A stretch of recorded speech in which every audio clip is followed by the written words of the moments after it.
Growing weary of running from room to room, practicing one-tooth insurance-driven dentistry? Then stay tuned for the latest episode of The Lionhearted, where Dr. Stephen Rasner will hand you the blueprint for what many call the gold standard of general practice dentistry. Hi everyone, welcome back to The Lionhearted. Today's podcast is a continuation of phenomenal case acceptance.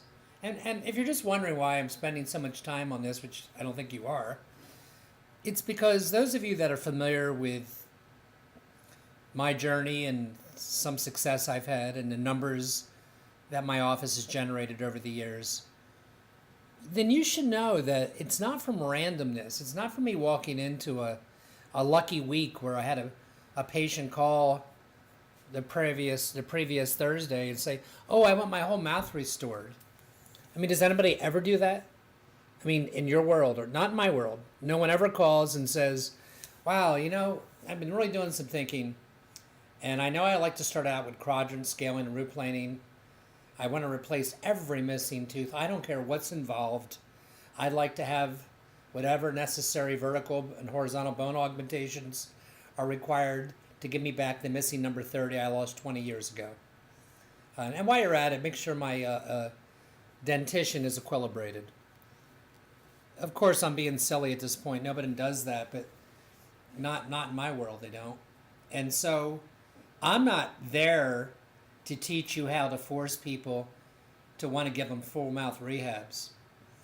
I'm here to try to help you go beyond one tooth dentistry, for sure, and still give yourself a responsible treatment plan if the patient can't accept the full recommended care that they need, which is almost always for me. So a lot of what we do has to be sequenced, and we'll talk some more about that. But today I'm going to pick up from where I was last time. And last time I had just sat down finally with the new patients, the patient in my chair and their significant other whenever possible in the dental assisting chair. And I'm coming off on purpose, because I am like this anyway, colloquial as I can be, talking conversationally, being a good old boy that happens to know a lot about teeth that the person sitting in front of me can trust. So how do I get all those things across? The obvious is I want to begin by looking fresh and clean, passionate, which I am, I'm sure you are too, into what I'm doing. So I'm about to tell this patient, without telling them, that I'm going to do a comprehensive examination. I mean, the worst thing you could walk into is say, "Listen, I just trained for the last 6 months in a continuum on how to do a comprehensive examination, and I'm going to do that right now with you, and you're going to love it." Comprehensive exam, comprehensive anything, sounds expensive to these patients, and you certainly should avoid using words that associate with high cost and having them get their arms up in the air and being very defensive, because the end result is that if you give a true, earnest, sincere treatment plan, I would hope it's there for the benefit of this patient. So if you're in their podcast to learn how to teach patients how to get rid of all their silver fillings and turn them into white fillings, it's not this podcast. And I won't get into the benefits of doing that or not doing that. But this isn't about selling dentistry. It is about communicating earnestly what you see, how it relates to what they came into your office with, and how you might be able to resolve it, and how you may be able to resolve it in the simplest way as possible, if in fact that approach will work. So for an example, they come in with a 5-7 surface amalgam that they've had since they were 12 on a first or second molar, and removing that and putting a bunch of pins in with a core buildup indeed might cost them less, but in the long run, it's clearly not the preferred treatment on that one example I just gave you. A denture is easier than an implant retained denture, less money than an implant retained denture. Not the best treatment in 2018. A fixed bridge is often less invasive than replacing, let's say, number 5 that was knocked out a few years back, and the buccal plate was taken out as well, and now they need a bone graft, etc., to make it work. A bridge is easier. So I'm not here to persuade you to advocate the easiest. I said the most non-invasive that will work. And that's exactly how I say it to the patient. So as you begin this conversation with them, you really want a lot of eye contact with them and with their significant other that's sitting a couple feet away in a dental assisting chair. And I begin by saying, small talk on purpose because it's polite and it's the right thing to do. I'm sitting on purpose. I'm not standing. I've cleaned up as well as I can clean up. I'm in a very clean operatory. And so I say this. This is how I begin to tell them I'm going to do a comprehensive exam. I first ask them how they found me in case there's common bonds that I can accentuate, or not accentuate, but talk about, because common bonds are good things. I might ask them where they're from, just to kind of let their guard down a little bit. Okay? Now you have to understand, your practice is a reflection of your brand. So it's not totally uncommon that I'm walking into a patient that looks terrified, or may even be crying. I mean, that's not once a year. It's very often. And I got to be honest with you, I don't mean to keep deviating because there's so much to say. But I love that when that happens, because I so know that I can conquer the fear of practically any patient in the world with the sedation protocol I gave you in the early podcast. I mean, I'm so confident about it.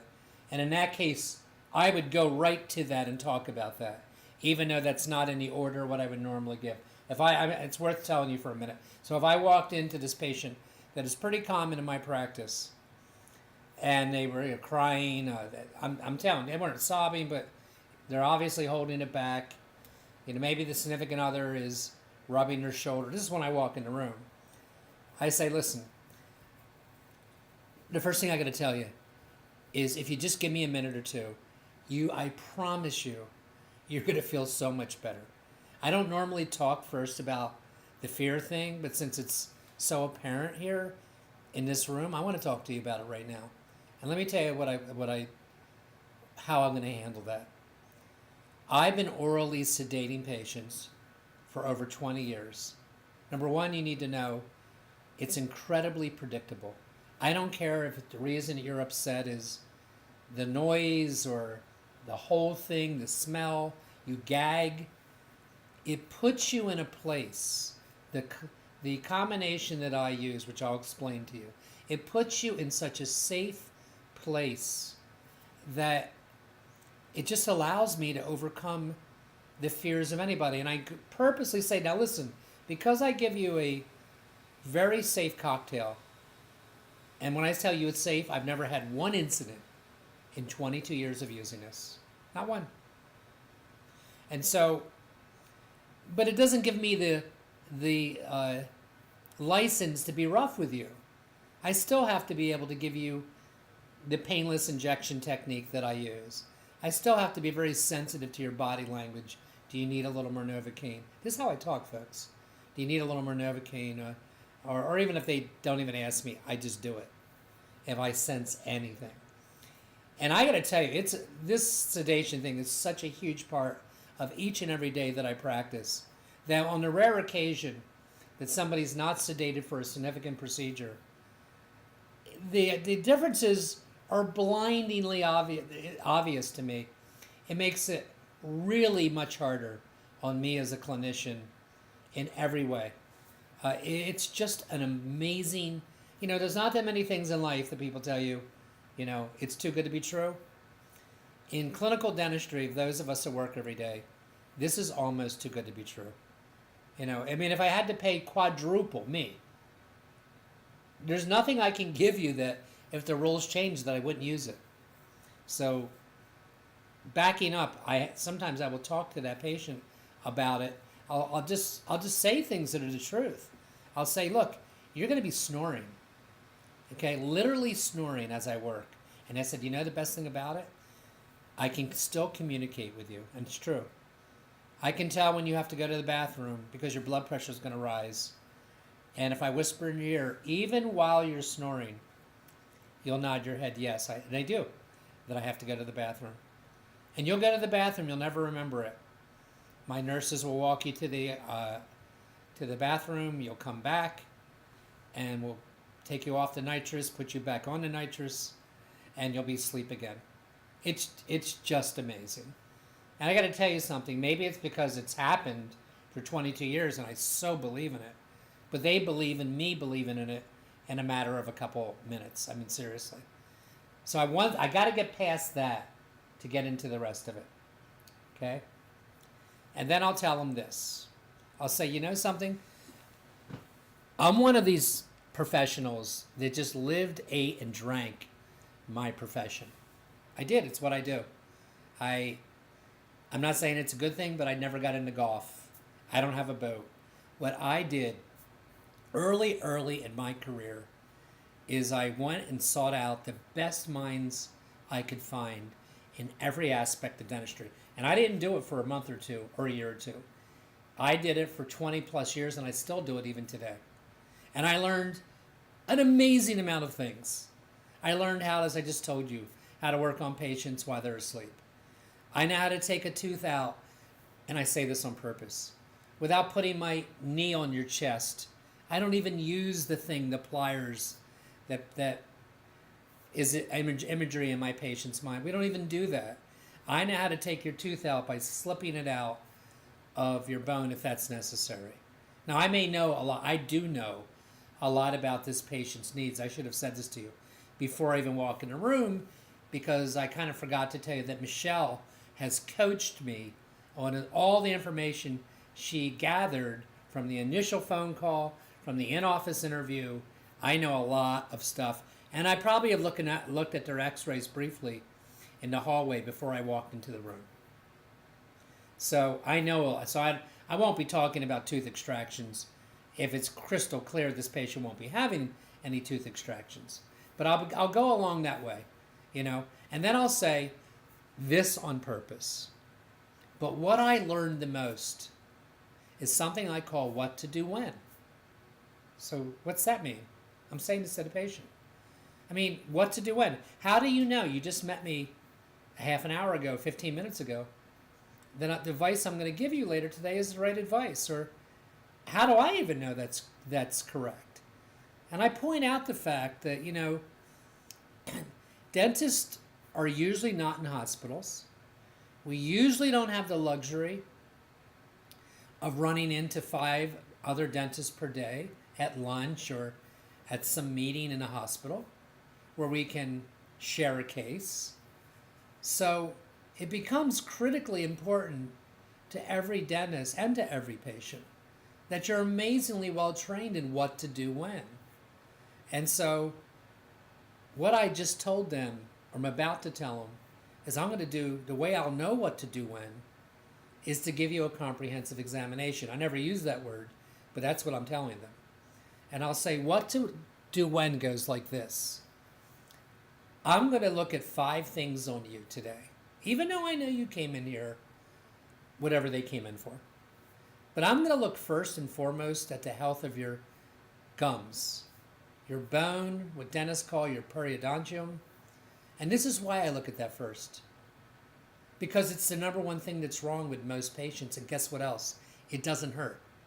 Very few patients, if ever, come into this office and say, will you check out my gums? They may say they're bleeding, but nobody complains about pain.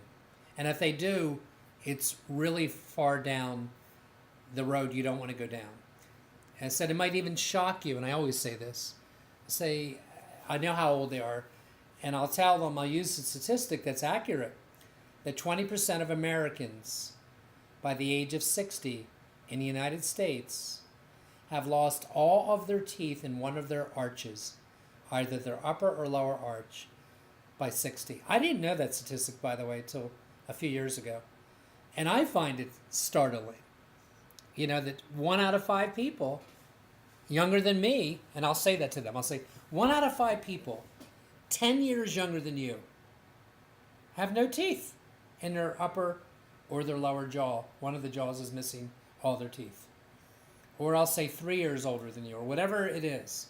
So it is critical that we have this part of your oral health together, no matter what else we do. And I got to tell you something. I don't need a course in soft tissue management, treatment planning, and neither do you.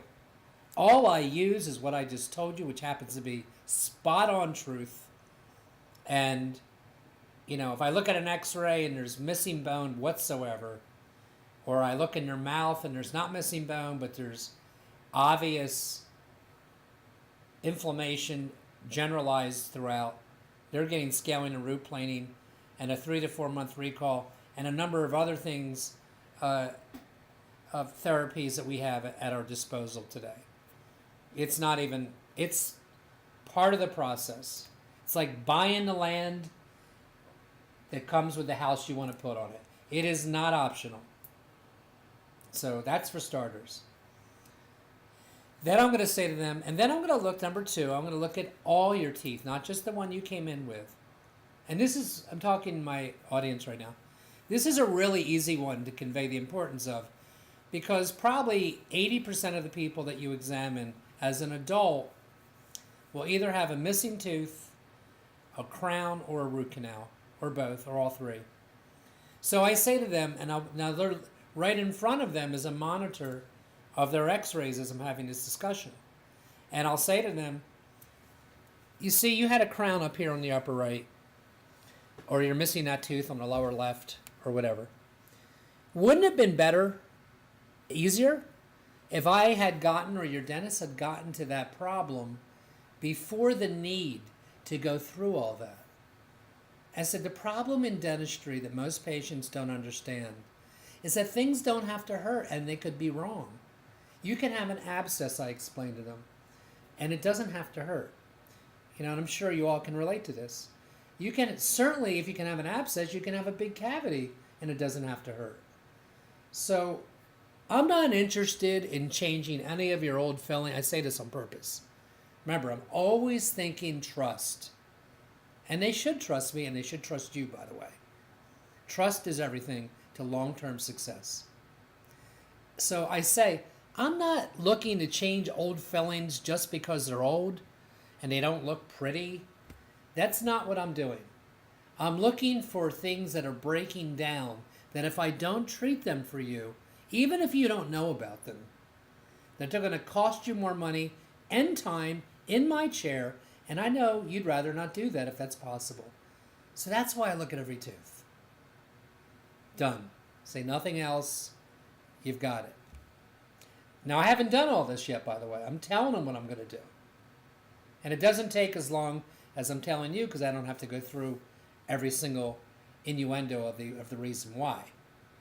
The next thing I'm going to tell them is, then I'm going to turn to your missing teeth, and we'll see together whether that's an issue or not. That's a really important thing for me to say to you, because I'm talking to my audience. Because what I don't want you to do is make them fearful that you're that dentist that's going to try to replace number 30 that's been missing for 38 years, and it's the only tooth they're missing in their mouth, and you're making a big deal about that. I'm talking about multiple missing teeth. Look, if they just had 30 removed in the last 6 months, and that's the only problem they have, I would bring it up. And I wouldn't hard press it. I would bring them up. I would bring it up. While we're on that, I want to tell you one thing. So when I'm getting that existing patient that's going to lose a tooth, this is how I approach implant dentistry. And it goes with my philosophy of trust that I'm explaining to you. And that's why I'm telling you about it right now. When I have a patient, an existing patient has no missing teeth, or maybe they even have one missing tooth, but they're about to lose, let's say, number 30. And that side of their dentition is intact. I'll say, look, I say this to all my patients. So if you remove this tooth and you do nothing, you're not going to die. That's one extreme. If God has you living to 104, you're living to 104. That puts their guard down, and it is the truth. And I'm not going to go in and give them the fear of God speech of what's going to happen if they don't replace the tooth. I said, on the other hand, things will happen. You will get some drifting of your teeth. You will become what we call maloccluded to some degree. And I don't know how much, if even you'll even notice it. I know that your machine will work better if that one tooth is there and doesn't just leave a blank. And if it fits in your world, that always means to me financially, and it's true. If it fits in your world and you can make it work, you'll never regret having that tooth back. And that's going to be my recommendation. So that's how I handle. That's how you recommend a specific situation and come off sincere and earnest. As opposed to the first time you meet a patient and he's a great dentition, he's missing number 30, 31's a little bit on a meso angle. The tongue kind of, in that case, precluded it from totally becoming maloccluded, and he's kind of stable in that area. I may not even probably bring that one up, to be honest, unless I said, I know you're missing a tooth on the lower right for years. Is that bothering you in any way? That's how I'd approach it, I swear to you. That's my approach. However, that is not most of my patients. Most of my patients, remember, I have a fear kind of practice because of an oral sedation branding, have multiple missing teeth and have excessive wear on their other teeth. And it's a tremendous factor. And I don't even like when it is, because I know I'm going to get into a serious treatment plan. Those of you that are watching, my cat's back, sorry. I'm going to get into a substantial treatment plan that may be very hard to segment. And I'll rather always segment a patient if I could. You know, just like when those of you that have been to a plastic surgeon, you know, when you can do your eyes first as opposed to, and that must be fearful to a lot of patients, rather do your eyes and your mini facelift and a rhinoplasty all in the same. Who wouldn't want to segment your treatment if it's possible? Most people would. And that is at least the background approach and philosophy that these patients are detecting from me. Now, sometimes I simply can't do that. And, you know, the chances of getting those cases are much less. Okay. So I'm talking about, again, they're missing teeth or not missing teeth. Then the next one I'm going to talk about to them is the next thing I'm going to look at. And by the way, this probably takes me somewhere between 7 minutes and a half an hour, depending on the patient, to talk about these things. Naturally, if I can keep it as simple as possible, that's what I'm going for. All right.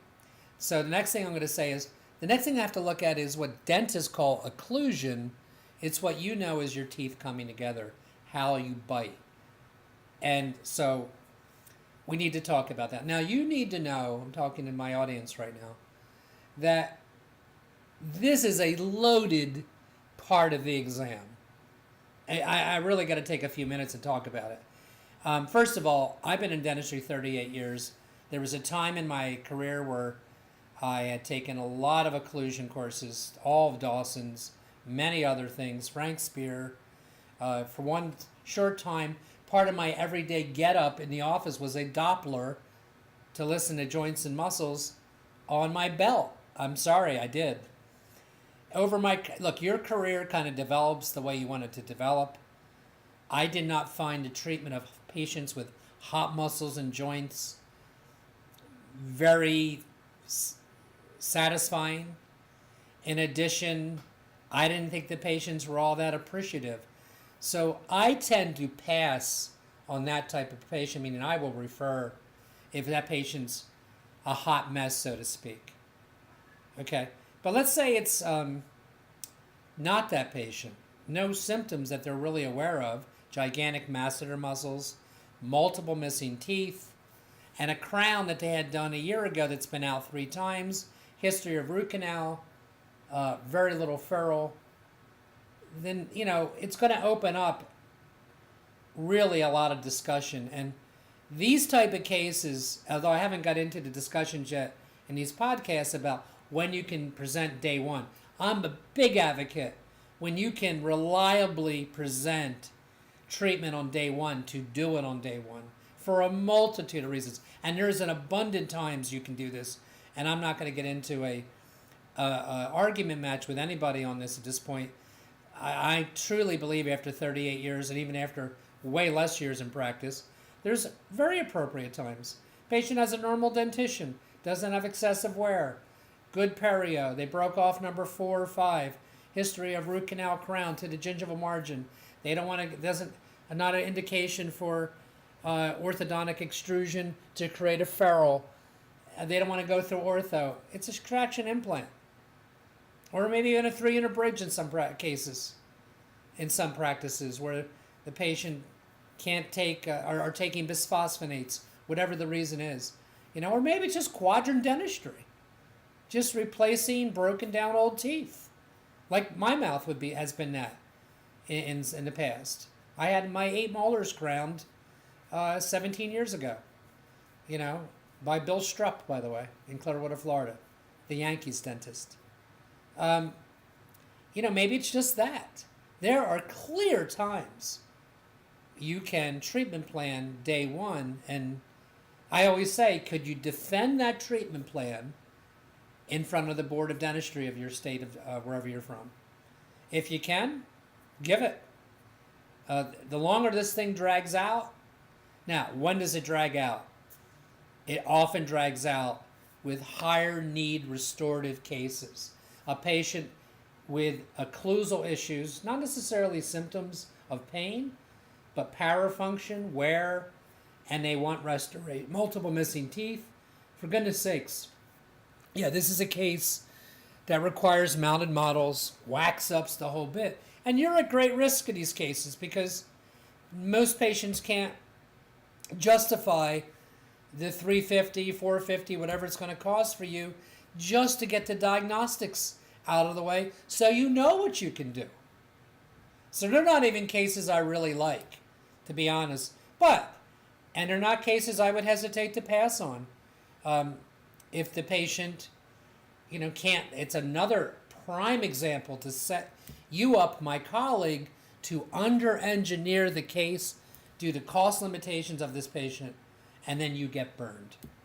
You get burned because, let's say they wanted to do 6 through 11. They've got a lot of wear. They're missing some posterior teeth. You think your savior is zirconia because it's so strong, and you do 6 through 11, and that's all they can afford. It's kind of all you do. You don't pay attention to the needed to reopen their vertical dimension, and I get it. That's the difference between 6 crowns and a full arch rehabilitation. So it could be the difference between $8,000 and $40,000, $50,000. Obviously, a lot of clinicians are going to go for the easy fix, throw a night guard in, and maybe you get away with it. You would. You can get away with anything sometimes. Maybe you'll get away with it. But the one thing that we haven't talked about that will be up in these podcasts at some point is the Achilles heel to the profitability of a lot of practices. And that is the cost and the problems of redos. Having to redo work for free, because the time element of how long it lasted dictates that it'll be free, and how that bites into your product, because everybody else is getting paid when you're doing redos except you. And I understand it.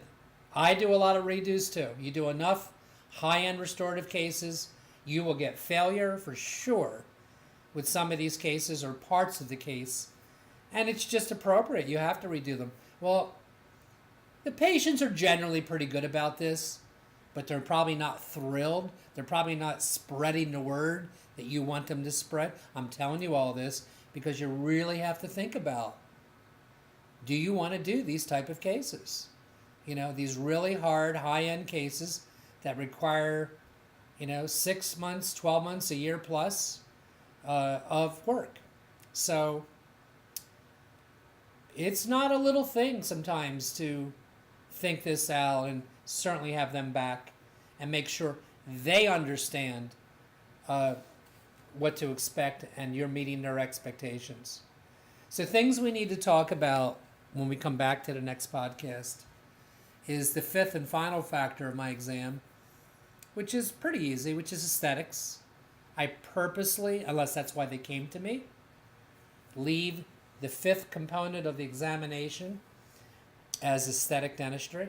And by the way, naturally, I'm assuming that part of your examination is an oral cancer screening, a thorough medical review, and all the things that go with a quality examination and an office that's providing such. There's a lot to talk about on these podcasts, and quite frankly, I know lots of you are just listening on the way to going somewhere, and I'm trying to give you as many meat and potatoes as I can. But then these thoughts pop in my head, and I want to include them. When we come back to the next podcast, not only will we talk a little bit about aesthetics, but some other things that are part of a quality examination, not the least of which would be consents to what they're agreeing to. And I've recently developed a great consent that you're going to request from me, which comes from a box of models that I have of virtually every type of restoration I provide. Now you can take, I didn't have this for years, so you can take a year to develop this box.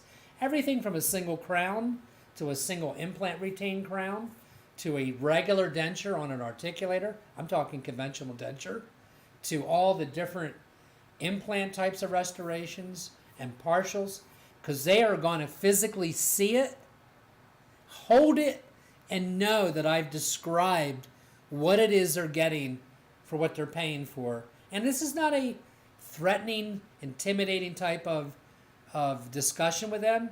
It's me wanting to know that they understand, so that when I insert a case 6 months, 8 months later sometimes, I don't hear, which I've heard before, oh, I didn't know these came out. I think you all can resonate with that one. So listen, have a great rest of your day. Thanks for tuning in, and I'll see you on the next Lionhearted.